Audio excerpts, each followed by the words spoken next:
कक्षा 7 के बच्चे, मेरे गणित की कक्षा में आपका स्वागत है। गणित की कक्षा में हम कर रहे हैं पाठ पूर्णांक। पूर्णांक के पाठ के अंतर्गत हम प्रश्नावली 1.3 कर रहे हैं, जिसमें प्रश्न संख्या 5 तक हम हल कर चुके हैं प्रश्नावली 1.3 की। आज हम लेते हैं प्रश्न संख्या 6। प्रश्न संख्या 6 कह रहा है, किसी हिमानीकरण यानी कि ठंडा करने की प्रक्रिया में कमरे के तापमान को 40 डिग्री सेंटीग्रेड से 5 डिग्री सेंटीग्रेड प्रति घंटे की दर से कम करने की आवश्यकता है। पहले इस प्रश्न को समझते हैं कि कोई ऐसा कमरा है जिसे ठंडा किया जाता है।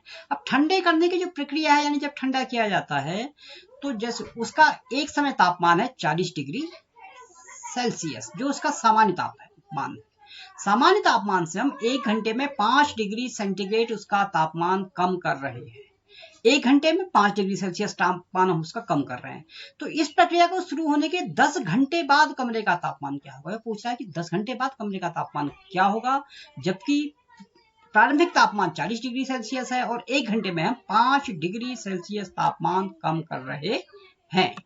प्रश्न को समझ गए तो इसको हल करना काफी आसान हो जाता है। तो प्रारंभ में कमरे का तापमान 40 डिग्री सेल्सियस। अब 1 घंटे में तापमान कितना होगा? दिया है कि 1 घंटे में 5 डिग्री सेल्सियस तापमान कम होता है। वो कम किससे होगा? वो 40 डिग्री सेल्सियस से कम होगा। तो 1 घंटे बाद तापमान कितना होगा? 40 ऋण 1 गुणा 5, क्योंकि 1 घंटे में 5 डिग्री सेल्सियस कम होता है। अब 2 घंटे में तापमान 40 ऋण 2 गुणा 5। 3 घंटे में तापमान 40 ऋण 3 गुणा 5, यानी हर घंटे में 5-5 डिग्री सेल्सियस तापमान कम होते जा रहा है। तो इसी प्रकार हम आगे बढ़ते जाएं तो हम निकालेंगे 10 घंटे बाद तापमान कितना होगा? 40 ऋण 10 गुणा 5, यानी 10 को 5 से गुणा करेंगे और उसे 40 से घटा देंगे। तो 10 ऋण 40 गुणा 5, 10 ऋण 10 गुणा 5, जो 50 होगा। अब 40 में से हम 50 घटाना, यानी छोटी संख्या में से बड़ी संख्या घटानी है, तो उत्तर ऋणात्मक आएगा। जो 40 ऋण 50 होगा 10, जो होगा ऋण 10 डिग्री सेल्सियस।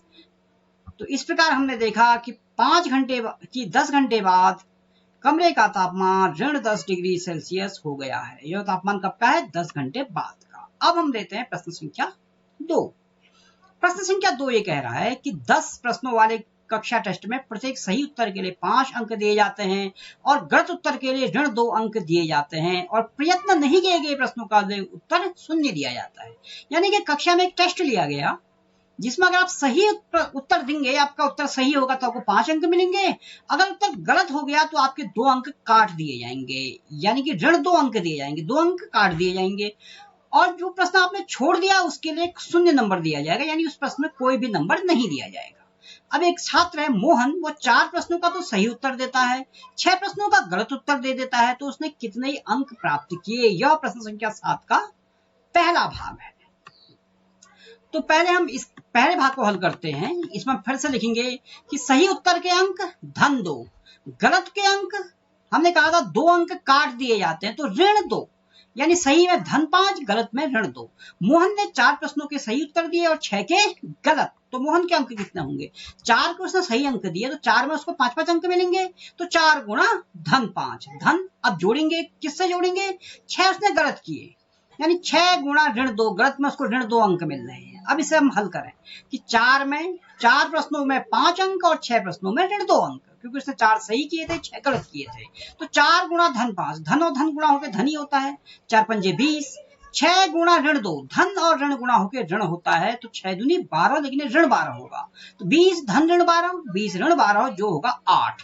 यानी हम कहेंगे कि मोहन ने इस परीक्षा में 8 अंक प्राप्त किए।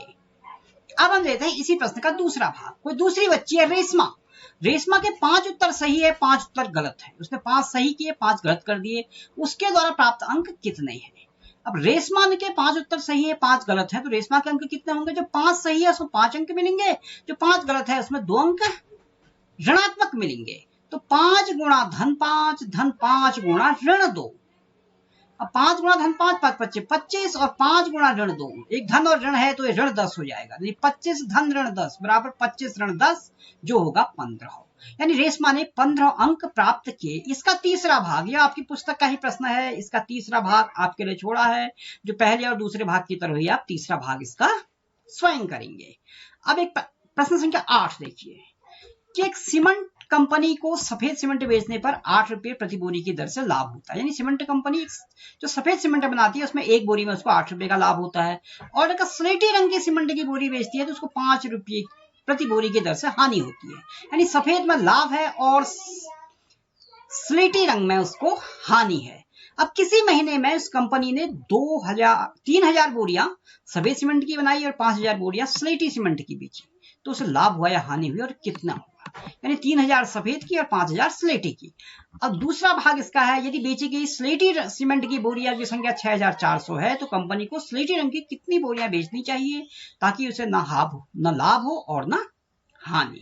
अब हम इस प्रश्न को एक एक करके हल करते हैं। इसका पहला भाग यानी ए भाग में हम देखते हैं, जो इसमें दी गई समस्त जानकारी हमने यहाँ लिखी है कि सफेद सीमेंट को बेचने पर लाभ होता है, इसलिए इस लाभ को हम धन 8 रुपये में दिखाएंगे, क्योंकि सफेद सीमेंट बेचता है तो दिया है कि 8 रुपये का लाभ होता है।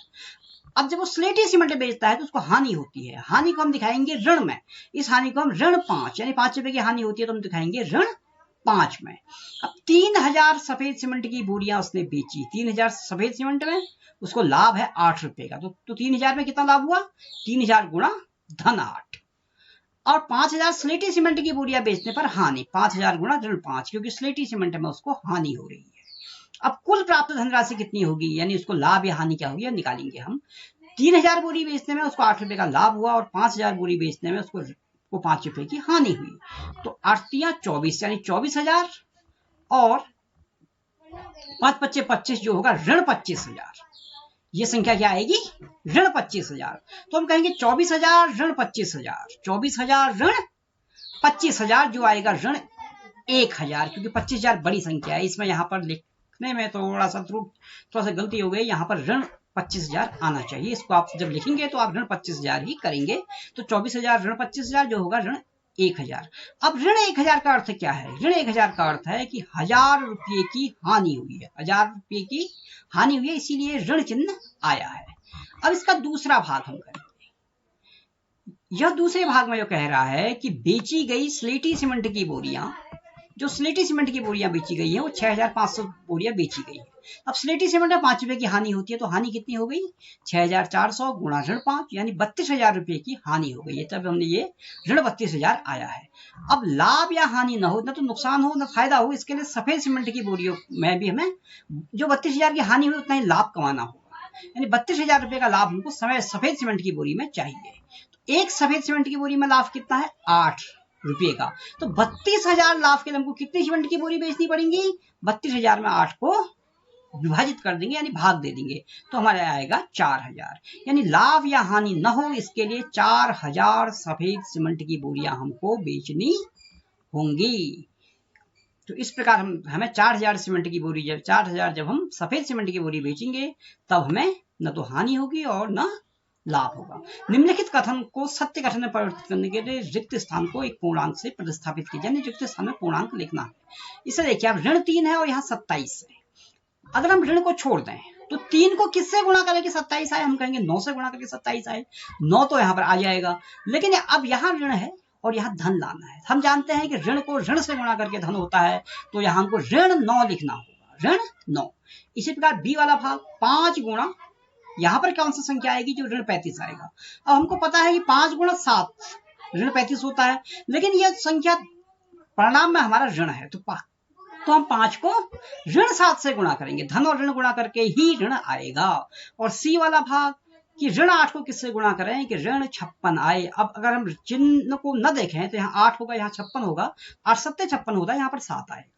लेकिन यहाँ ऋण आना है और यहाँ भी ऋण है, तो यहाँ हम धन 7 लिखेंगे, या खाली या सिर्फ 7 भी लिखें तो भी ठीक है। 7 गुणा ऋण 8 बराबर ऋण 56। और डी वाला है, यहाँ पर है ऋण 12 और ऋण 12 को किससे गुणा करेंगे? 132 आए, यानी 12 को किससे गुणा 132 आए? हम कहेंगे 11 से गुणा करके 132 आएगा। अब यहाँ ऋण है तो यहाँ भी हमें ऋण लेना पड़ेगा, तभी यहाँ धन आएगा, तो यहाँ आएगा ऋण 11, यानी ऋण 11 गुणा ऋण 12 बराबर 132 हमें प्राप्त होगा। तो और यह आपके इस रिक्त स्थान की पूर्ति के उत्तर यहाँ आपके लिए मैंने लिख के दिए हुए हैं।